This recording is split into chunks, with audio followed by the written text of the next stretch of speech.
এবার চান্স পায়নি FIFA world কাপের 4বারের বিশ্ব চ্যাম্পিয়ন ইতালি। আরও অনেক দল আছে যারা এবার ফিফা ওয়ার্ল্ড কাপে চান্স পায়নি।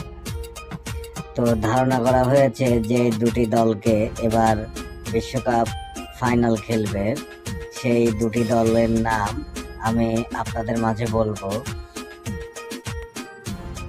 আসলে খেলবে তো অনেক দলই, তার মধ্যে ফাইনাল খেলবে মাত্র 2টা দল। এখন এখান থেকে একটি দল বিশ্বকাপ হাতে নেবে।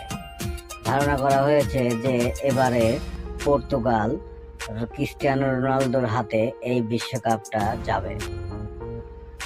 এবার ফিফার বাছাই পর্ব ছাড়াও যতগুলা ম্যাচ হয়েছে প্রত্যেকটা ম্যাচেই পর্তুগালের পারফরমেন্স ছিল অনেক দারুণ। এবারে ফিফা ওয়ার্ল্ড কাপে হাতি ভবিষ্যৎবাণী করেছে যে স্পেন এবং পর্তুগাল ফাইনাল খেলবে এবং পর্তুগালের হাতে বিশ্বকাপটা তুলে দেওয়া হবে।